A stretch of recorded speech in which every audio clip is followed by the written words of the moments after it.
नमस्कार दोस्तों, आप सभी का स्वागत है। मैं विष्णु बेनीवाल आपका हार्दिक स्वागत करता हूं अभ्युदय टीचर्स एकेडमी में।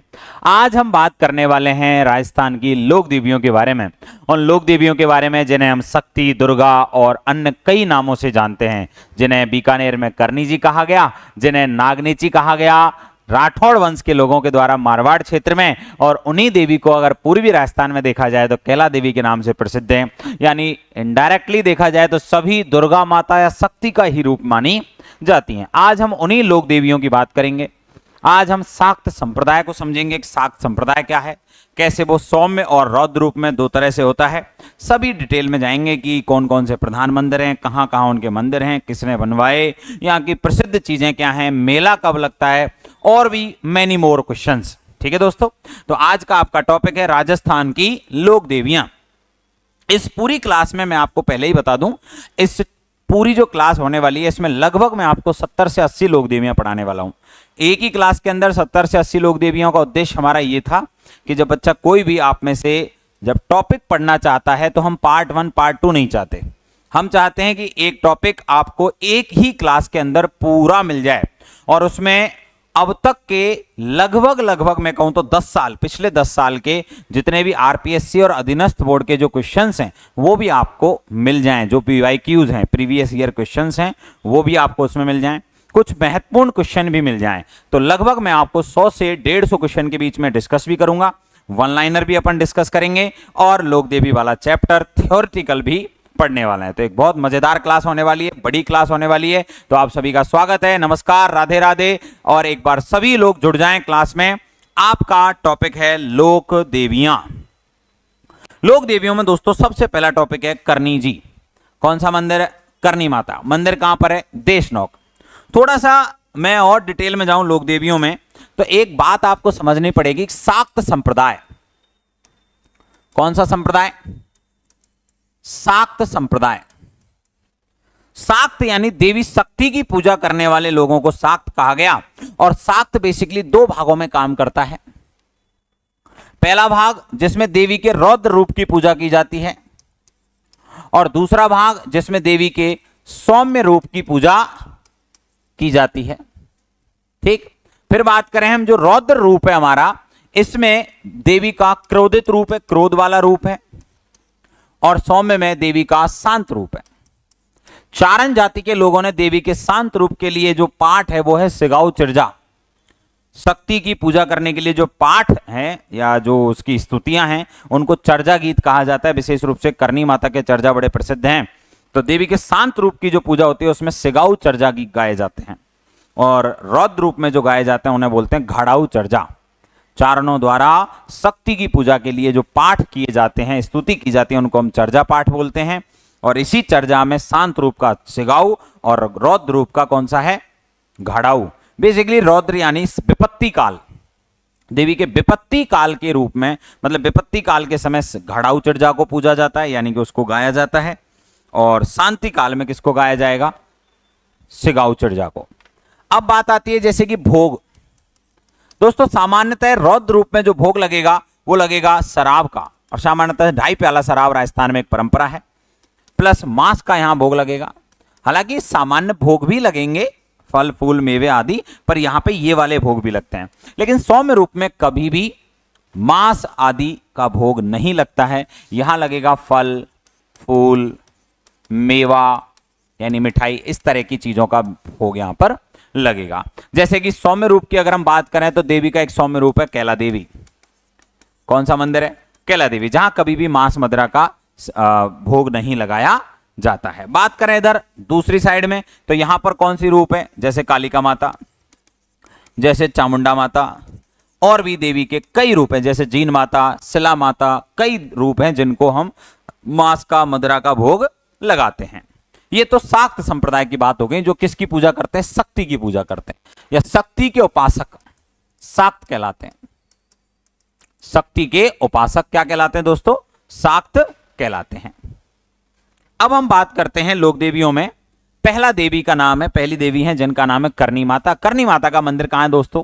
देशनोक। देशनोक बीकानेर में एक जगह है जहां पर करनी माता संन्यास लेने के बाद में निवास करती हैं।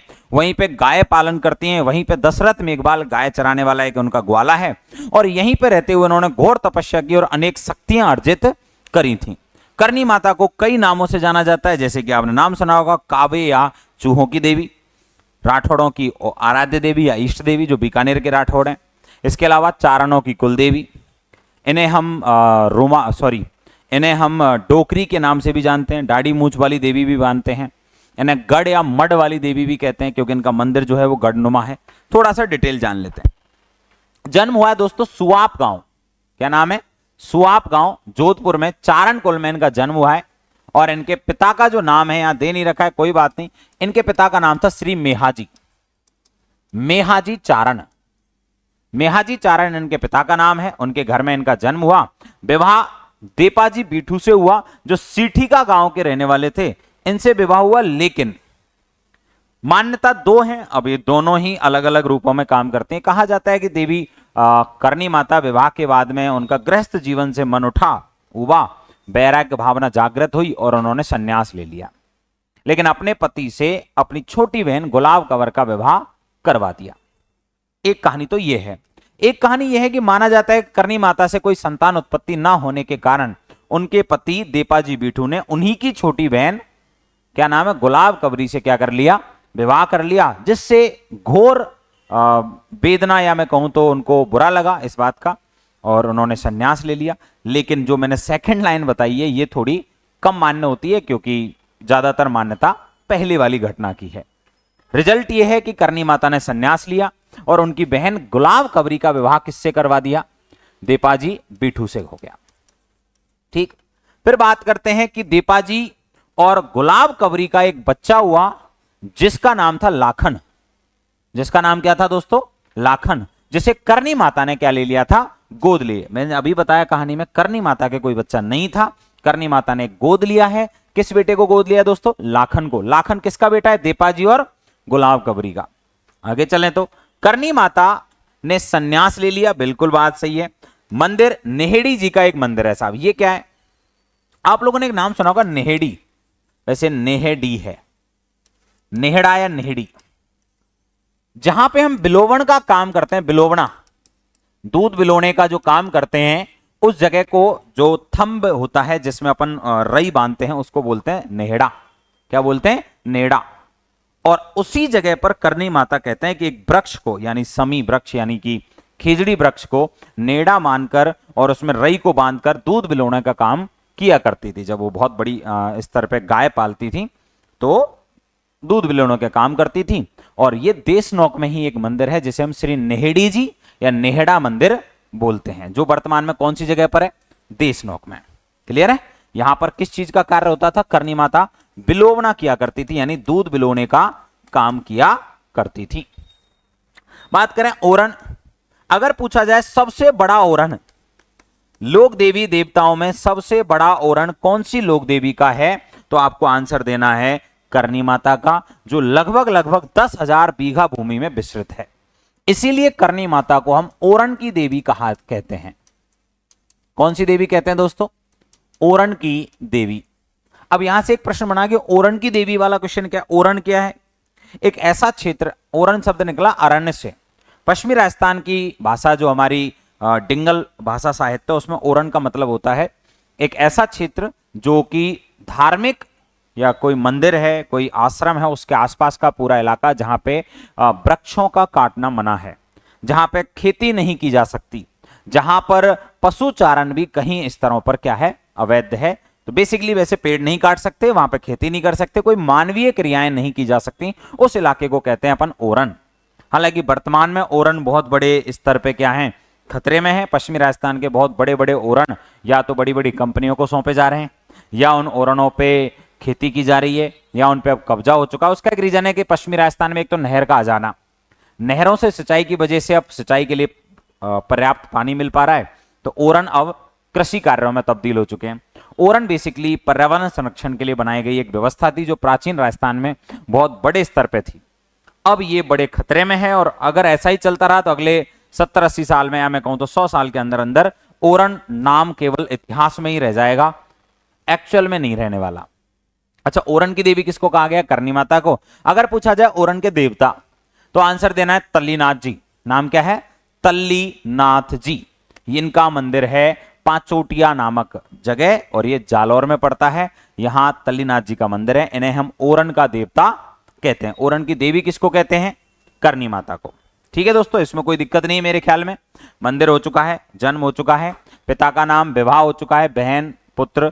यही वो लाखन है जो आगे चल के श्री कोलायत झील में डूब के डेथ हो जाएगी। इसीलिए चारण समुदाय के लोग कोलायत झील में स्नान नहीं करते। ये वही कोलायत झील है जहां पर कार्तिक पूर्णिमा को श्री कपिल देव जी का मेला भरता है।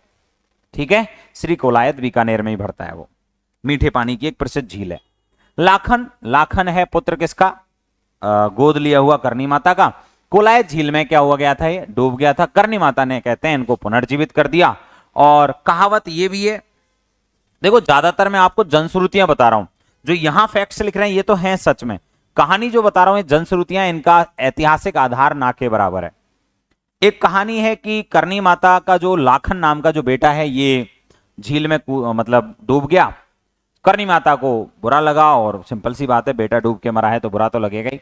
तो करनी माता ने अपनी तपस्याओं का प्रयोग करते हुए, अपनी शक्तियों का प्रयोग करते हुए उस पुत्र को पुनर्जीवित कर दिया। कहते हैं कि यमलोक से यमराज ने कहा कि तुमने प्रकृति के नियमों को तोड़ा है, इसलिए मैं तुम्हें श्राप देता हूं कि तुम्हारा कोई भी वंशज भविष्य में यमलोक में नहीं आ सकेगा। तब करनी माता ने कहा कि कोई बात नहीं, मेरे जितने भी वंशज हैं वो मृत्यु के बाद में चूहा बनकर देशनोक के मंदिर में निवास करेंगे। तो एक मान्यता है कि चारण कुल के जो लोग हैं वो मरने के बाद में चूहा बन जाते हैं। एक मान्यता है, जनश्रुति है। आप अगर किसी भी चारण समूह के लोग से, जाति के व्यक्ति से पूछोगे तो आपको ये कहानी इजीली बता देंगे। करनी माता ने पुनर्जीवित किया। कावा, करनी जी के मंदिर के चूहे क्या कहलाते हैं? कावा कहलाते हैं। प्रतीक चिन्ह क्या है करनी माता का? सफेद चील। सफेद चील। कई लोग इसमें कंफ्यूज हो जाते हैं, बोले करनी माता का तो प्रतीक चिन्ह चूहा होना चाहिए क्योंकि चूहा ज्यादा मिल रहा है। ऐसा नहीं है, सफेद चील है। उपनाम दाढ़ी मूछों वाली देवी, डोकरी, चूहों की देवी, चारणों की कुल देवी, दुर्गनुमा मंदिर वाली देवी। इसीलिए हम इसको बोलते हैं, दुर्गनुमा ऑप्शन में नहीं आएगा तो गढ़ वाली देवी।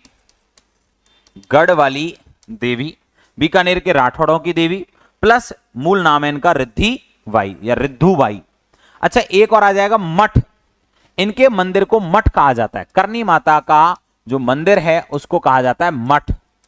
इसीलिए कहा जाएगा, किस लोक देवी के मंदिर को मठ कहा जाता है? करनी माता। इसलिए इनको मठ वाली देवी भी कहा जाएगा। दुर्गुनुमा मंदिर है इसलिए गढ़ वाली देवी या दुर्गुनुमा देवी मंदिर कहा जाता है इसको, दुर्गुनुमा मंदिर वाली देवी। मंदिरों को सामान्यतः क्या कहते हैं अपन? मठ, इसलिए मठ वाली देवी।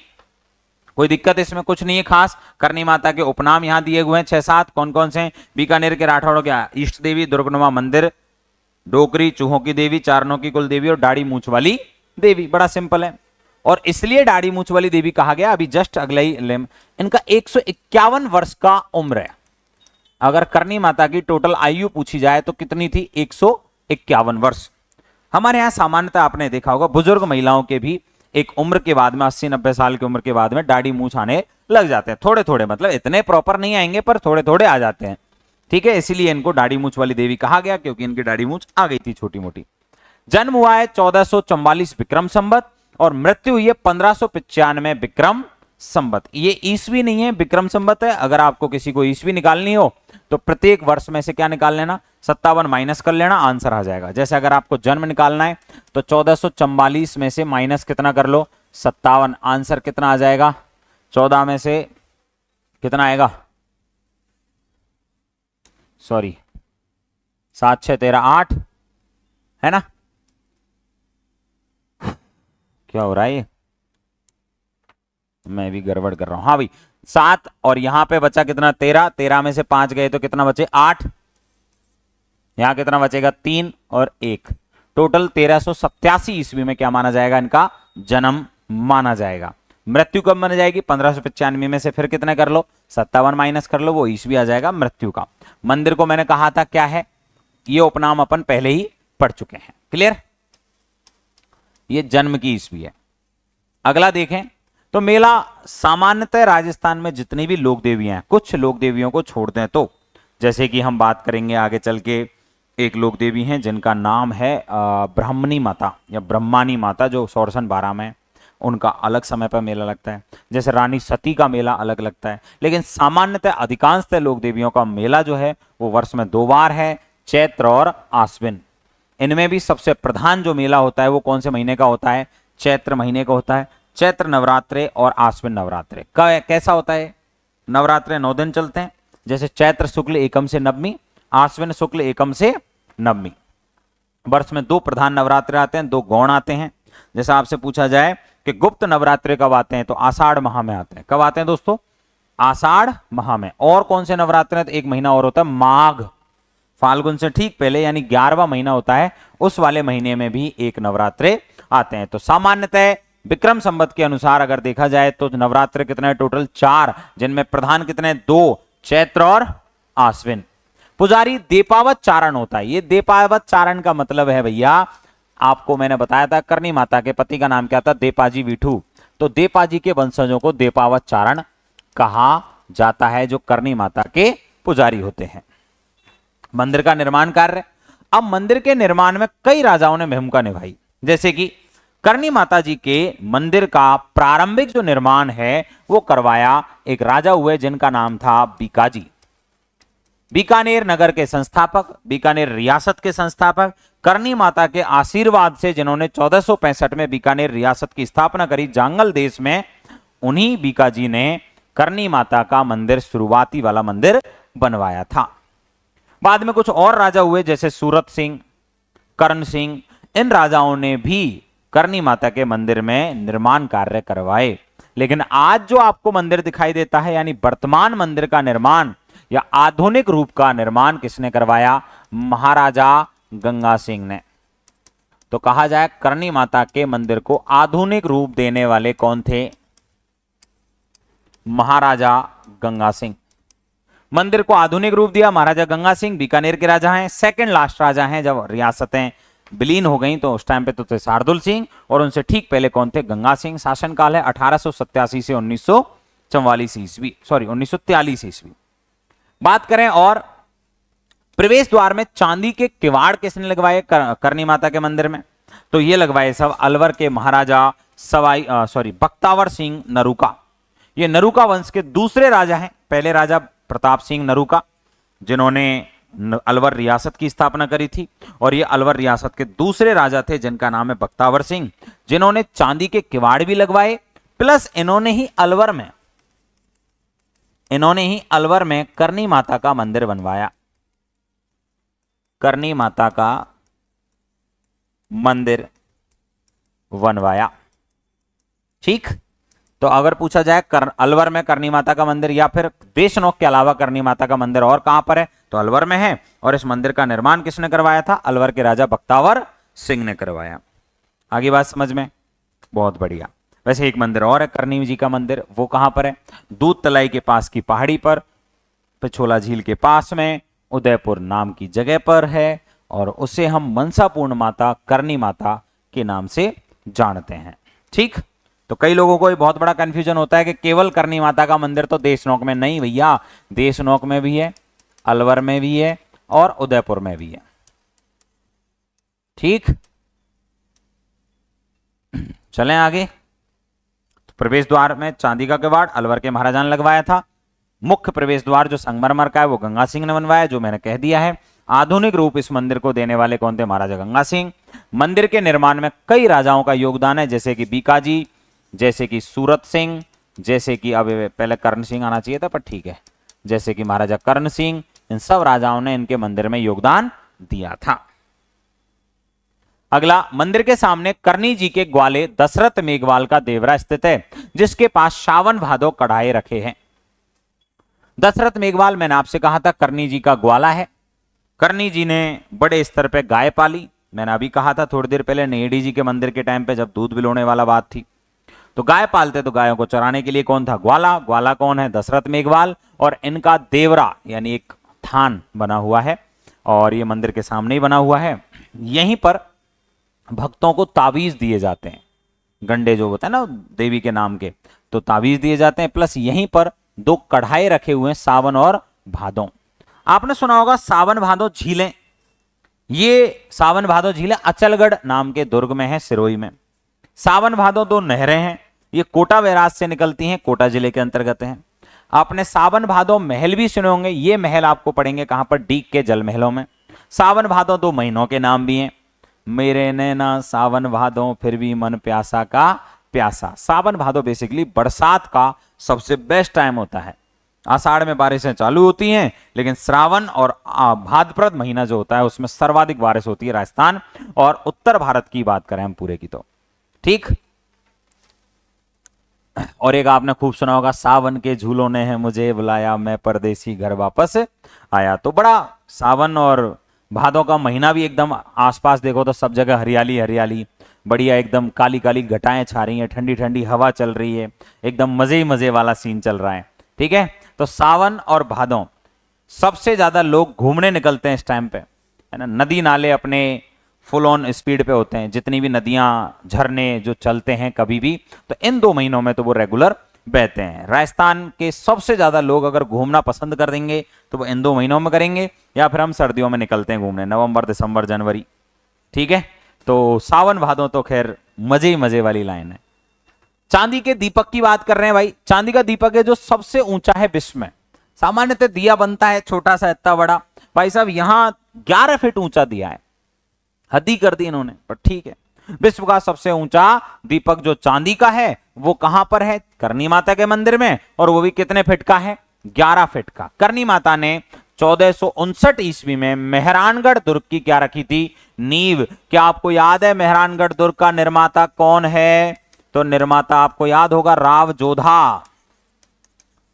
बेसिकली करनी माता इस राव जोधा वाले वंश में 3 लोगों की एक तरह से आराध्य रही है। रनमल, रनमल अपनी बहन मानता था, धर्म बहन मानता था किनको, रिद्धिबाई यानी करनी माता को। रनमल कौन है, राव जोधा का पिता। आगे चल के आया राव जोधा, इसको भी राज्य प्राप्त करने में 15 साल लगे थे, बड़ा स्ट्रगल किया इसने। आवल बावल की संधि के तहत इसको राज्य मिला। 1438 से 1453 तक भटकता रहा। इन्होंने करनी माता को भी मान्यता दी, एक तरह से इनको बुआ जी कहा और बड़े इनके आशीर्वाद लेता रहा। राव जोधा का एक भाई था कांधल, वो अपने साथ जोधा के एक बेटे को बीका को साथ ले गया और किसके आशीर्वाद लेने के लिए चला गया, क्या आप मुझे आशीर्वाद दें। इन्हीं के आशीर्वाद से 1465 में बीका ने बीकानेर रियासत की स्थापना की। तो बेसिकली 3 पीढ़ियों तक करनी माता का जुड़ाव राठौड़ वंश के राजाओं के साथ में रहा है, ठीक। फिर हम बात करें तो करनी माता ने 1459 में मेहरानगढ़ दुर्ग की नींव रखी थी। डेट भी पूछे जाए तो कितने तारीख को, 12 मई। दिन भी पूछी जाए तो रविवार। करनी माता नाम नहीं आया तो रिद्धिबाई आ जाएगा। नींव का पत्थर इन्होंने ही रखा था मेहरानगढ़ दुर्ग का, जो किसने बनवाया था, राव जोधा ने बनवाया था इस दुर्ग को, ठीक है दोस्तों। अब इसमें और भी प्रश्न आते हैं, जैसे कि करनी माता जो है उनके गीतों को क्या कहा जाता है, तो मैंने आपसे शुरू में ही कहा था करनी माता के गीतों को चिरजा कहा जाता है। चारणों द्वारा दुर्गा माता के स्तुति पाठों को चिरजा कहा गया है। और यहां पे चिरजा गीत जो है ये गीत 2 भागों में बटा हुआ है। एक का तो मैंने बताया था सिगाऊ चिरजा और एक मैंने बताया था घड़ाऊ चिरजा। घड़ाऊ आपातकाल में या विपत्ति काल में, सिगाऊ चिरजा शांति काल में।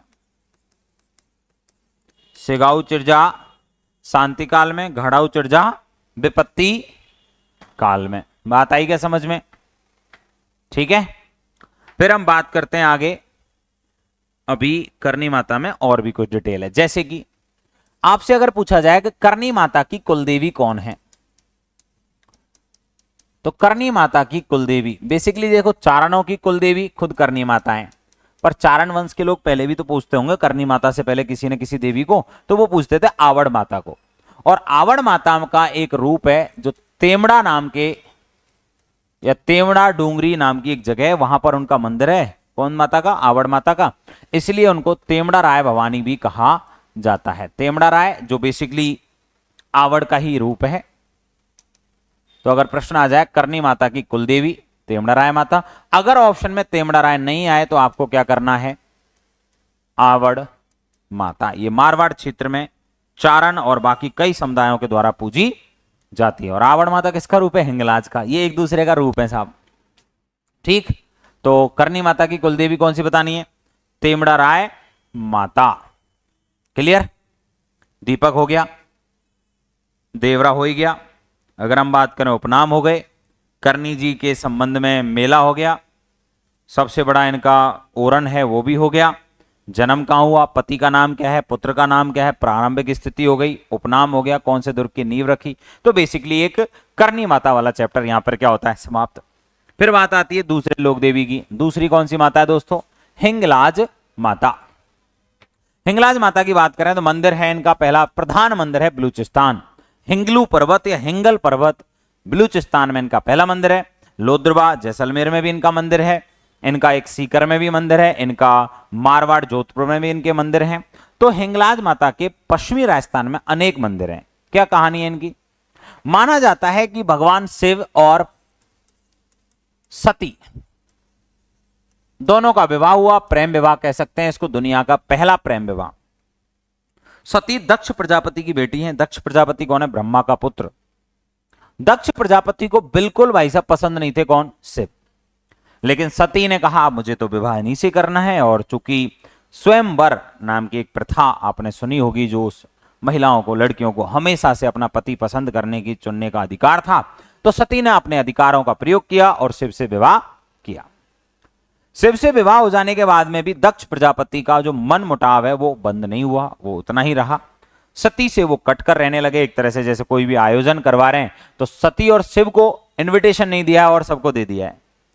एक बार एक महायज्ञ का आयोजन हुआ, लेकिन इन दोनों को नहीं बुलाया, सबको बुला लिया। लेकिन सती अपने पिता के घर पर बिना इनविटेशन के ही चली जाती हैं। उन्होंने कहा मेरा घर ही तो है, परिवार ही तो है, क्या हो जाएगा चली जाऊंगी तो। लेकिन सती को वहां पे अपमान सहना पड़ता है, बड़ा अपमान हुआ उनका। और सती ने उस अपमान के बदले क्या किया? गुस्से में आकर ही सही, अपमान से परेशान होकर ही सही, पर उन्होंने यज्ञ कुंड में कूदकर अपनी जान दे दी। जैसे ही सती की डेथ हुई तो उस टाइम पर हमें भगवान शिव का रौद्र रूप देखने को मिलता है, गुस्से वाला रूप देखने को मिलता है। अच्छा, इस टाइम पे कैलाश पर्वत में भगवान शिव, वो नहीं आए थे प्रोग्राम में। भगवान शिव का एक रूप है जिसे हम महाकाल भी कह सकते हैं, जिसे हम काल भैरव कह सकते हैं, एक बड़ा रौद्र रूप जिसको तांडव नृत्य करना है। और तांडव नृत्य के दौरान भगवान शिव ने ना किसी को यह देखा कि सामने कौन है, और तलवारें चलाई, फरसा चलाया और हजारों लोगों को मार दिया। और फाइनल ये रहा कि दक्ष प्रजापति की गर्दन भी काट दी।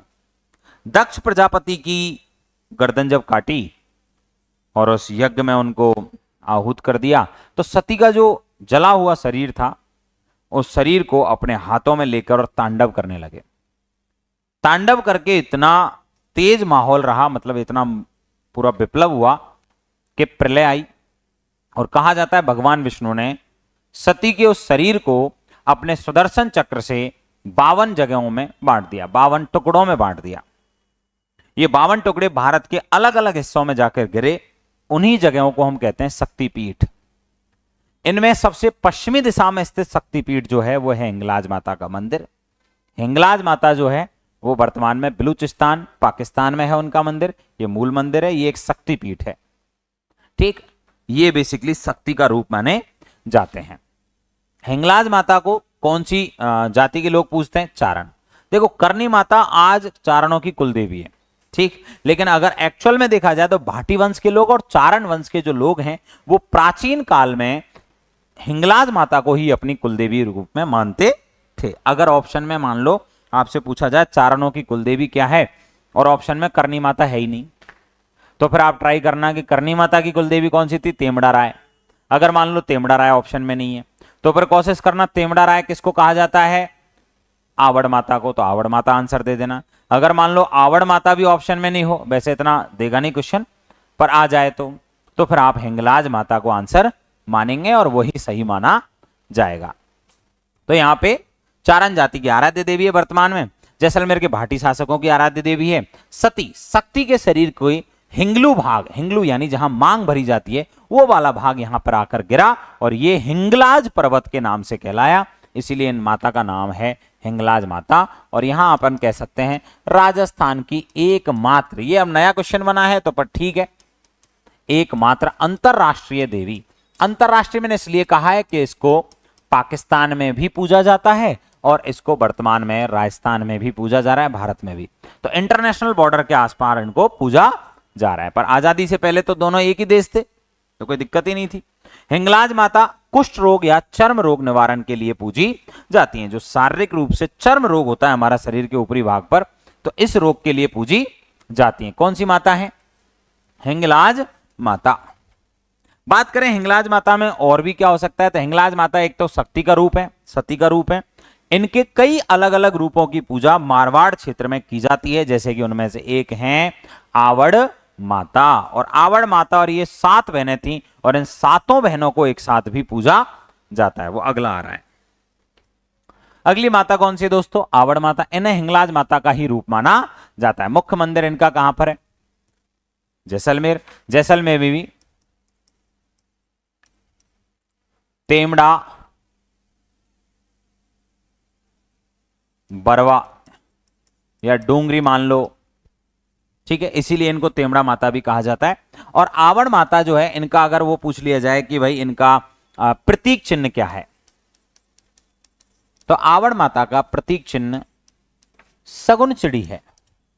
क्या है? सगुन चिड़ी। कई लोग कहेंगे सर सगुन चिड़ी तो स्वांगिया माता का है। भैया स्वांगिया माता भी बेसिकली है कौन? आवड़ माता ही। ये स्वांग्य इसलिए कहा गया क्योंकि आवड़ माता ने भाटियों की सुरक्षा के लिए एक राक्षस से युद्ध किया और उस युद्ध में आवड़ माता का भाला मुड़ गया, तो मुड़े हुए भाले को स्वांग कहा गया। मुड़े हुए भाले को क्या कहा गया दोस्तों? स्वांग। और जो स्वांग को धारण करती है वो क्या कहलाती है? स्वांगिया, जिनका भादरिया जैसलमेर में मंदिर है। कहां पर है इनका मंदिर? भादरिया। कहां पर है? जिला जैसलमेर। और ये जो स्वांगिया माता है भाटियों की रक्षा के लिए युद्ध करती हैं। युद्ध में के दौरान इनका भाला मुड़ गया। मुड़े हुए भाले को हम क्या कहते हैं? स्वांग कहा जाता है। ठीक। अच्छा, आवड़ माता से एक और प्रश्न बना सकते हैं अपन कि आवड़ माता 7 बहनें टोटल, ये 7 बहनें थी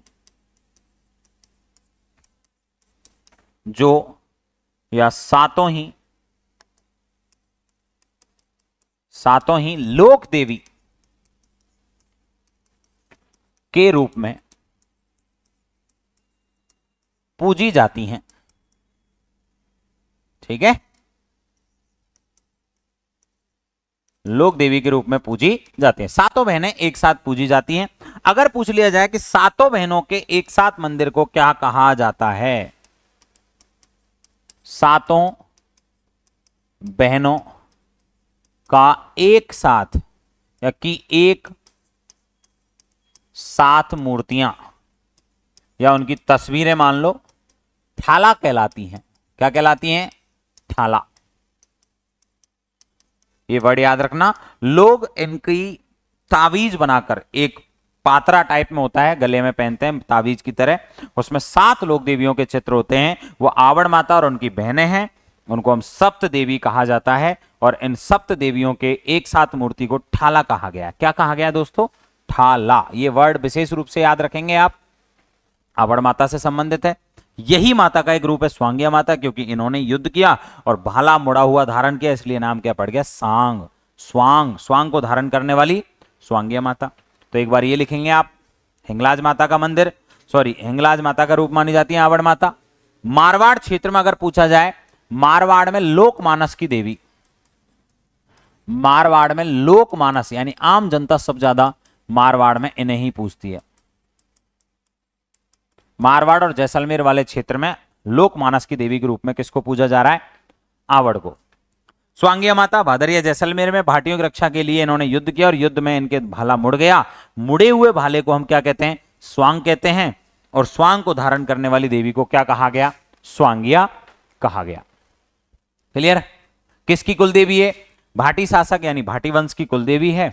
और प्रतीक चिन्ह क्या है? इनका भी प्रतीक चिन्ह सगुन चिड़ी है। मंदिर है भादरिया जैसलमेर में, जो हमने अपन कह दिया है पहले ही। ठीक। अब आती है साहब, एक बंदा है, एक देवी है जिनका नाम है लटियाली माता। नंबर 5 पर है लटियाली देवी।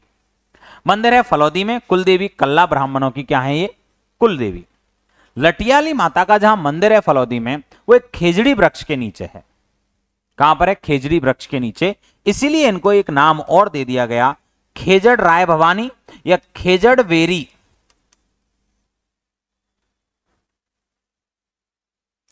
भवानी के नाम से भी इन्हें जाना जाता है। खेजड़ राय भवानी या खेजड़ वेरी भवानी के नाम से जाना जाता है किसको? लटियाली माता को, क्योंकि इनका मंदिर किसके नीचे? खेजड़ी वृक्ष के नीचे है। फलौदी में इनका मंदिर है, अब ये नया जिला बन चुका है, तो ब्रैकेट में कुछ लिखने की जरूरत नहीं है, पहले लिखते थे जोधपुर, अब हट गया है। कुलदेवी कल्ला ब्राह्मणों की कुलदेवी।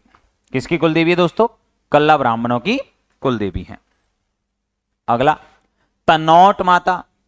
तनोट माता बेसिकली आपने खूब सुना होगा, जिन्हें हम थार की वैष्णो देवी कहते हैं, जिन्हें हम बीएसएफ के जवानों की देवी कहते हैं, जिन्हें हम रुमाली देवी कहते हैं। माना जाता है कि यहाँ पर बीएसएफ के जवान ही मंदिर का सारा संचालन करते हैं। ये बीएसएफ कौन है? बॉर्डर सिक्योरिटी फोर्स, सीमा सुरक्षा बल, जिसका गठन 1 दिसंबर 1965 को किया गया था। भारत पाकिस्तान युद्ध 1965 के तुरंत बाद में इसका गठन किया गया था। देखते हैं थोड़ा बहुत कहानी क्या है। मंदिर तनोट जैसलमेर में इनका प्रधान मंदिर है, वही मंदिर है प्रधान। उस क्षेत्र में सबसे ऊंचाई पर होने के कारण थार की वैष्णो देवी कहा गया। बीएसएफ के जवानों की आराध्य देवी है। बीएसएफ, मैंने अभी कहा था आपसे, बीएसएफ का अगर आपसे गठन पूछ लिया जाए तो आप आंसर करेंगे 1 दिसंबर 1965। सीमा सुरक्षा बल, बॉर्डर सिक्योरिटी फोर्स। एक नाम है रुमाली देवी, नाम इसलिए भाई यहाँ पे लोग भक्त क्या चढ़ाते हैं? रुमाल चढ़ाते हैं, तो इनके मंदिर को रुमाल मंदिर कहा जाता है और इन देवी को क्या कहा जाता है? रुमाली देवी। 1965 का जो भारत पाकिस्तान युद्ध हुआ था, तो पाकिस्तान की सेना ने बड़ी मात्रा में बमबारी की, गोलाबारी की, लेकिन जितने भी गोले मंदिर के बाहर गिरे वो कहते हैं फट गए, लेकिन मंदिर के अंदर वाले जो गोले हैं वो एक भी नहीं फटा। मंदिर के अंदर जितने भी गोले पड़े वो फटे नहीं, तो इसमें देवी का चमत्कार माना गया और बॉर्डर सिक्योरिटी फोर्स यानी बीएसएफ के जवानों ने इन्हें अपनी आराध्य देवी मानकर पूजा करने लगे। वर्तमान में इस मंदिर का पूरा प्रशासन यानी कि झाड़ू से लेके पुजारी का काम, भक्तों में प्रसाद बांटने का काम, सारा बीएसएफ के जवान ही करते हैं इन यूनिफॉर्म। ऐसा नहीं कि यूनिफॉर्म चेंज करके, अपनी यूनिफॉर्म जो होती है बीएसएफ की वही करेंगे। भारत पाक युद्धों में पाकिस्तान की सेना ने सैकड़ों बम मंदिर में फेंके, लेकिन एक भी बम नहीं फटा। वक्त यहां रुमाल चढ़ाते हैं, अतः देवी को रुमाली देवी कहा गया। कौन सी माता है? तनोट माता। लेकिन अगर आपसे पूछ लिया जाए तनोट माता का मंदिर, अरे एक नाम था भैया, तनु राय भाटी ने मंदिर बनवाया। तनोट माता का मंदिर किसने बनवाया था? तनु राय भाटी ने, जो जैसलमेर का एक राजा हुआ। मतलब जैसलमेर उस टाइम तक नहीं था, पहले तनोट ही था।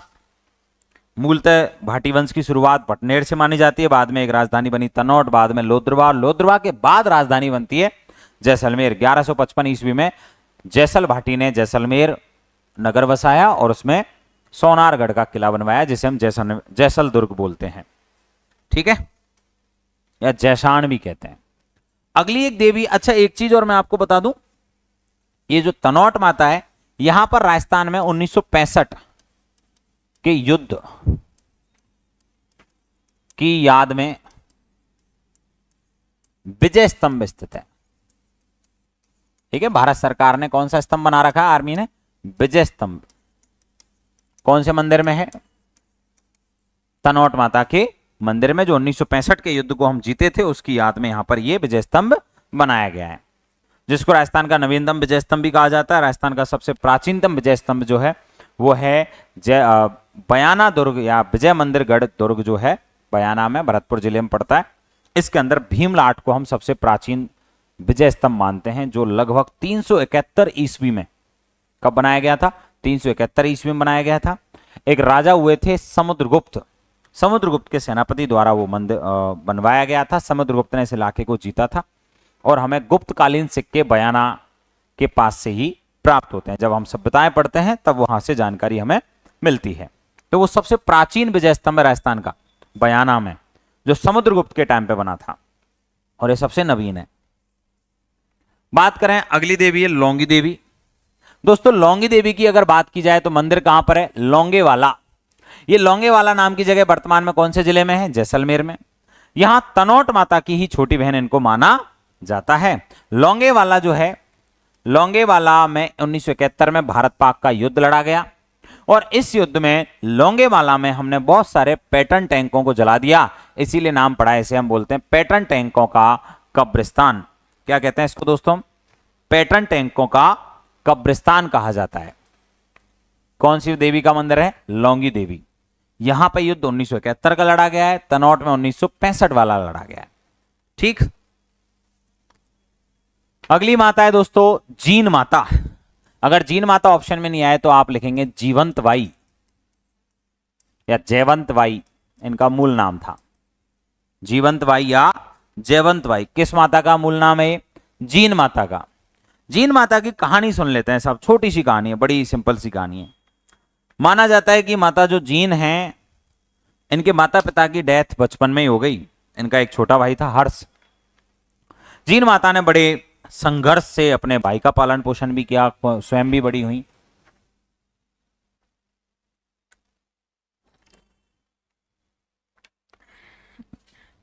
स्वयं ने विवाह नहीं किया, लेकिन जब छोटे भाई का विवाह हो गया हर्ष का, तो कहा जाता है एक दिन भाभी जो है इनकी, उनसे इनकी तकरार हो गई और भाभी ने कुछ भला बुरा इनको कह दिया, जिससे जीन इतना बुरा मान गई कि उन्होंने घर त्याग कर दिया, विवाह भी करने से मना कर दिया और रेवासा नाम का गांव है, एक रेवासा ग्राम जो सीकर के पास में पड़ता है, यहां की एक पहाड़ी पर जाके तपस्या करने लगी।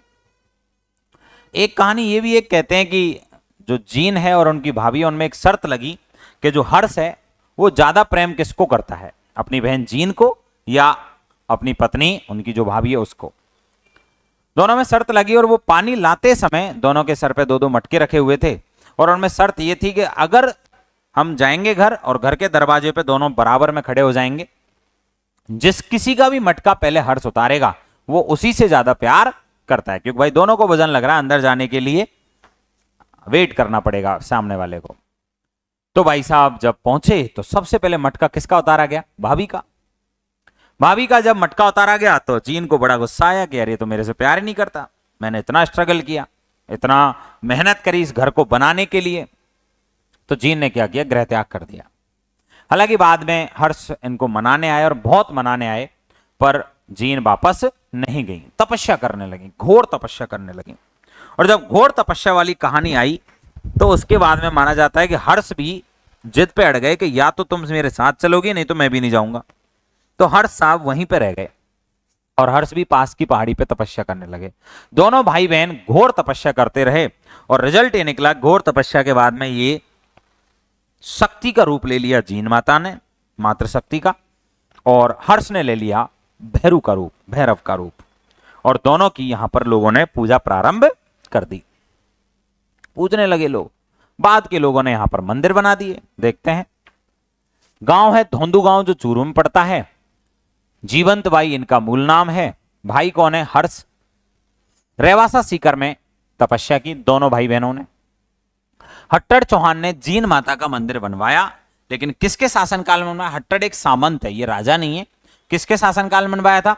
पृथ्वीराज चौहान फर्स्ट। ये पृथ्वीराज चौहान फर्स्ट जो राजा है, ये अजयराज चौहान का पिता है। अजयराज चौहान जो 1105 ईस्वी में क्या बनता है? अजमेर का, मतलब सांभर का राजा बनता है, शाकंभरी का चौहान राजा बनता है।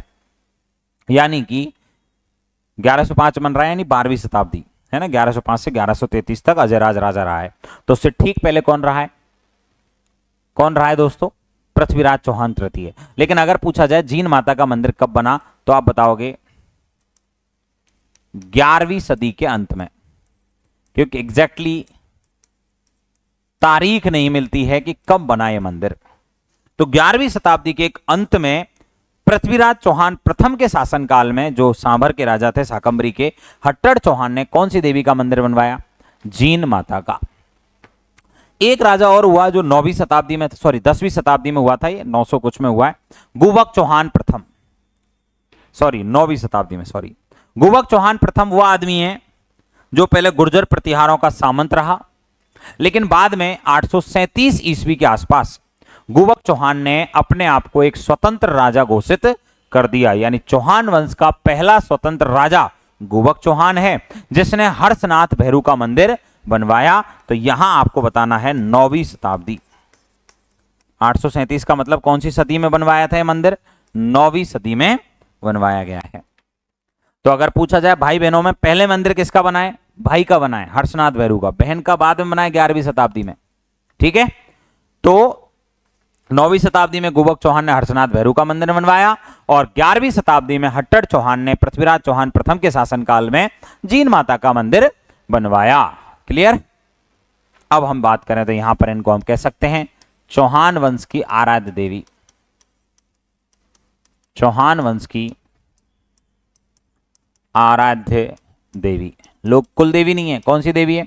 आराध्य देवी। वैसे शेखावाटी क्षेत्र के लगभग सभी समाज इनको पूजते हैं। जाट, मीना और जो समुदाय भी रहते हैं वो सभी समुदाय के लोग किनको पूजते हैं? जीन माता को, यानी शेखावाटी क्षेत्र की लोक देवी के रूप में ये पूजी जाती हैं। गांव हो गया, भाई हो गया, मंदिर कहां पर है, तपस्या कहां करी है। इसके बाद में हम बात करें तो लोक देवियों में सबसे लंबा गीत किसका है? जीन माता का। लोक देवियों में सबसे लंबा गीत कौन सी देवी का है? जीन माता का है। दूसरा, चैत्र और आश्विन के नवरात्रों में मेला भरता है, जो कि मैं आपको पहले ही बता चुका हूं। अधिकांशतः लोक देवियों का जो मेला है वो नवरात्रों में ही भरता है। नवरात्रे वर्ष में कितनी बार आते हैं?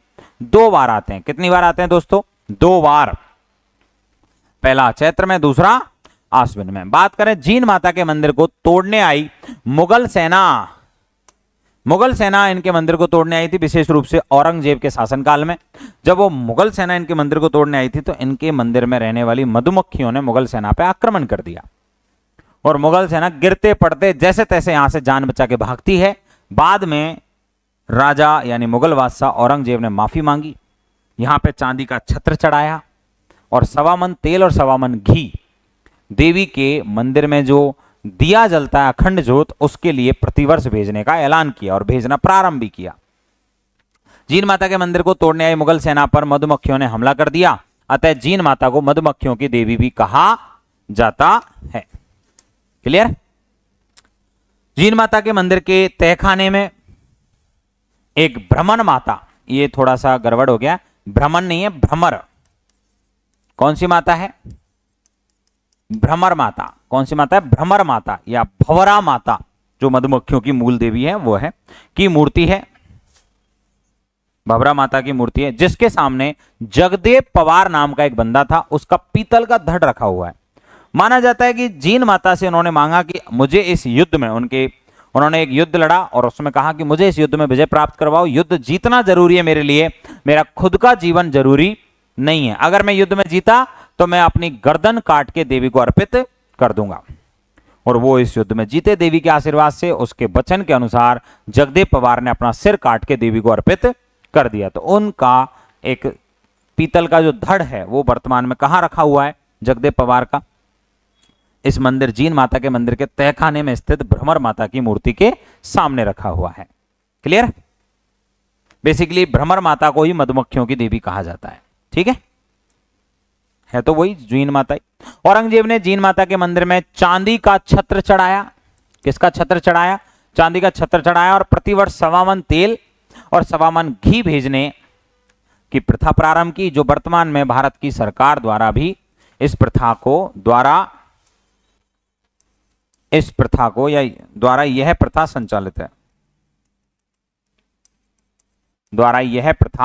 संचालित है, ठीक। सामान्यतः भारत पंथ निरपेक्ष देश है।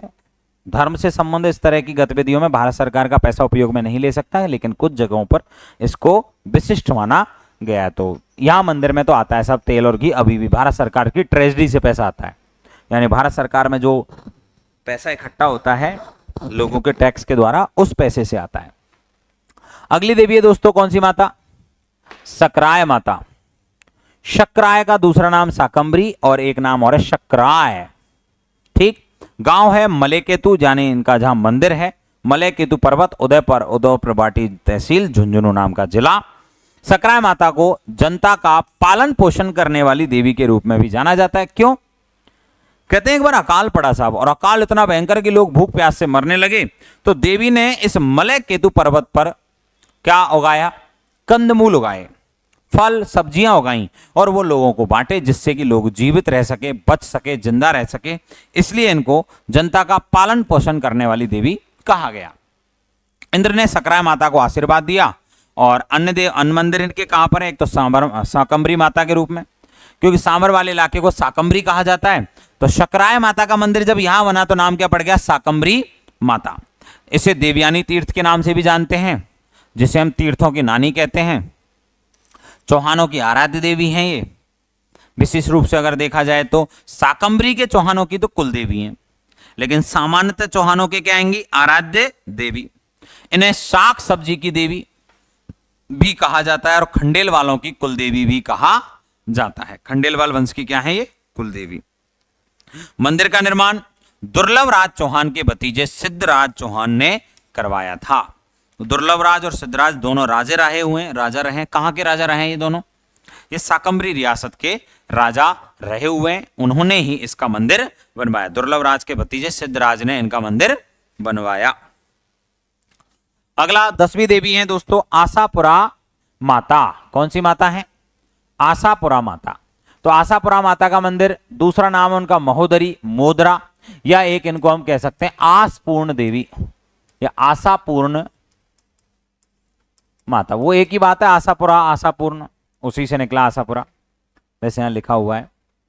मंदिर है मोदरा नाम की जगह जालौर जिले में। एक दूसरा मंदिर है नाडौल पाली में। निर्माण किसने करवाया? नाडौल की चौहान शाखा के संस्थापक लक्ष्मण चौहान ने इनके मंदिर का निर्माण करवाया। कहां पर? नाडौल में। बाद में कीर्तिपाल चौहान आया, उसने अलग मंदिर बनवाया। इनके कई मंदिर हैं साहब। एक मंदिर इनका भरूच नाम की जगह, भड़ौच जो गुजरात में, वहां भी है। लक्ष्मण चौहान के पिता सिद्धराज चौहान ने शाकंभरी चौहानों की लक्ष्मण चौहान के पिता का नाम क्या था? सिद्धराज चौहान, जो बेसिकली कहां के राजा थे? शाकंभरी के। ये लक्ष्मण चौहान वो आदमी है जिसने अलग से चौहानों की एक शाखा प्रारंभ की थी और वो नाडौल शाखा है। और नाडौल में चौहान शाखा की शुरुआत 960 ईस्वी में की गई थी। कौन सी ईस्वी में की गई थी? 960 में। लक्ष्मण ऑप्शन में नहीं आएगा तो आएगा लाखनसी। हो सकता है लक्ष्मण आंसर नहीं आए तो क्या लिखेंगे आप? लाखनसी इसका दूसरा नाम है, या लखनासी बोलते हैं इसको। ये देवी जो है वो चौहानों की क्या मानी जाती है दोस्तों? कुल देवी के रूप में मानी जाती हैं। चौहानों की कुल देवी कौन सी माता? ठीक। अगला जमुबाई माता या अन्नपूर्णा देवी। जंबा रामगढ़ में इनका मंदिर है, जयपुर में। मंदिर निर्माण तेजकरण यानी कछवा वंश के संस्थापक। कछवा वंश की क्या है दोस्तों? ये कुल देवी। कौन सी माता? जमुबाई माता। अब इनके और भी नाम है, जैसे एक इनका नाम है हड़वाय, एक है बुड़वाय। ये त्रेता युग और द्वापर युग के नाम है बुड़वाय और हड़वाय। सतयुग और कलयुग के नाम क्या है? जमुवाय। इनका मूल नाम था जामवंती। मूल नाम क्या है इनका? जामवंती। इनके मंदिर में गाय व बछड़े की पूजा होती है। गाय व बछड़े की पूजा होती है। किसकी पूजा हो रही है? गाय व बछड़े की पूजा हो रही है। मंदिर निर्माता कौन है? तेजकरण, जो कछवा वंश का संस्थापक है। 1137 ईस्वी में डूडाड़ क्षेत्र में बड़गुर्जर और मीनाओं को हराकर कछवा वंश की स्थापना करने वाला तेजकरण, जिसने रामगढ़ कस्बा बसाया था और उसी रामगढ़ में जम्बाई माता का मंदिर बनवाया, इसीलिए उस जगह को कहते हैं अब जम्बा रामगढ़। और क्या है यहां पर? और इस देवी के मंदिर में यह है कि इन्हीं के मंदिर के पास में एक रामगढ़ बांध भी है। कौन सा मंदिर है? मतलब बांध है, रामगढ़ बांध, जंबा रामगढ़ बांध। और ये जंबा रामगढ़ का जो बांध है ये कौन सी नदी पर है अगर पूछा जाए तो? बाण गंगा नदी पर। यानी देवी का जो मंदिर है ये बाण गंगा नदी के पास स्थित पहाड़ी पर स्थित है। ठीक, ये कछवाओं की कुल देवी है। सबसे इंपॉर्टेंट क्वेश्चन ये है, बाकी आप याद रखो या मत रखो। कछवा वंश के संस्थापक ने तेजकरण ने यह मंदिर बनवाया था, जिसको हम दूल्हे राय भी कहते हैं। ठीक, 12वें नंबर पे चलें तो शिला देवी। और शिला देवी की बात करें या शिला माता की बात करें तो इनका मंदिर है आमेर के राजमहल में, जो जिला पड़ता है जयपुर में। वैसे समझदार हो सब। राजा मानसिंह हुए थे जिनका शासनकाल था 1589। मानसिंह फर्स्ट आमेर के राजा रहे थे 1589 से 1614 ईस्वी तक। तो इन्होंने इस मंदिर का निर्माण करवाया। बेसिकली ये राजा मानसिंह जो हैं ये अकबर के नवरत्नों में से एक थे और अकबर की कई जगहों पर सूबेदारी करते हैं, सेना मतलब राज्यों की सूबेदारी करते हैं मुगल सल्तनत में। तो ये बंगाल में रहे और बंगाल के कई सारे इलाकों को इन्होंने जीता। विशेष रूप से पूर्वी बंगाल में एक राजा थे केदार राय, उनको परास्त किया। और उनको परास्त करके वहां पे एक जगह जस्सौर, जो आज के बांग्लादेश में पड़ती है, जस्सौर नामक स्थान से शिला देवी की मूर्ति की अष्टभुजी जो प्रतिमा है उसको आमेर लाकर स्थापित करवा दिया। किसने करवाया? मान सिंह ने। ये जो देवी हैं वो कछवाहों की आराध्य देवी हैं, जिन्हें हम 2.5 प्याला शराब का भोग लगाते हैं और मांस। क्या यहां बलि दी जाती है? बिल्कुल, इन्हें बलि दी जाती है।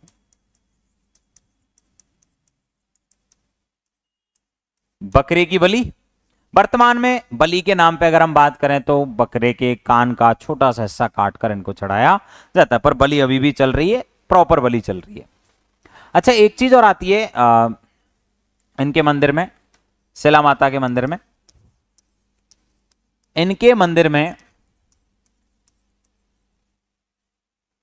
पंचदेव, इनके मंदिर में पंचदेव, किसकी पूजा होती है? पंचदेवों की पूजा या पंचदेवों की मूर्ति भी स्थित है, मूर्तियां भी हैं। ठीक है, तो इनके मंदिर में पंचदेवों की मूर्तियां भी हैं, पंचदेवों की प्रतिमा होती हैं। ठीक है,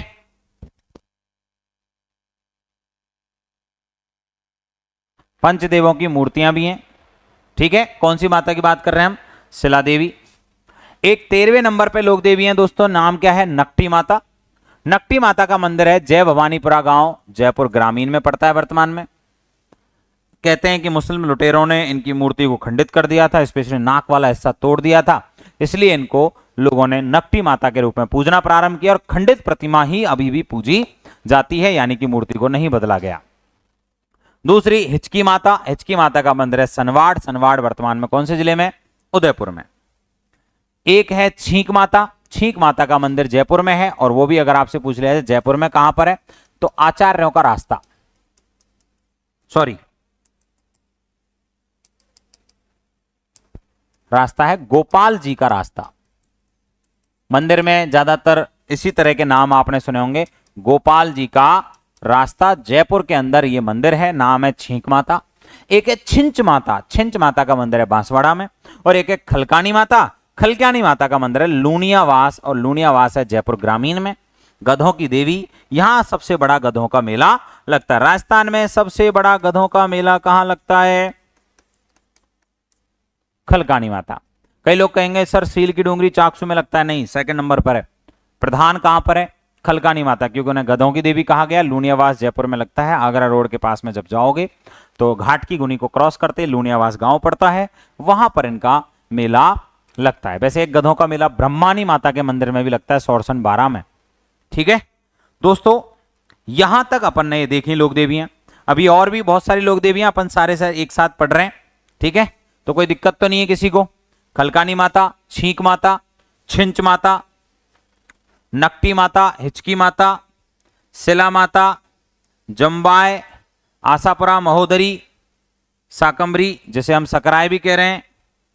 फिर हम बात करें एक माता है जीन, जीन से पहले लौंगी देवी, तनौट, तनौट से पहले लटियाली, लटियाली से पहले स्वांग्या, स्वांग्या से पहले आवड़, आवड़ से पहले हिंगलाज, हिंगलाज से पहले, हिंगलाज से पहले एक देवी हैं जिनका नाम है करनी माता।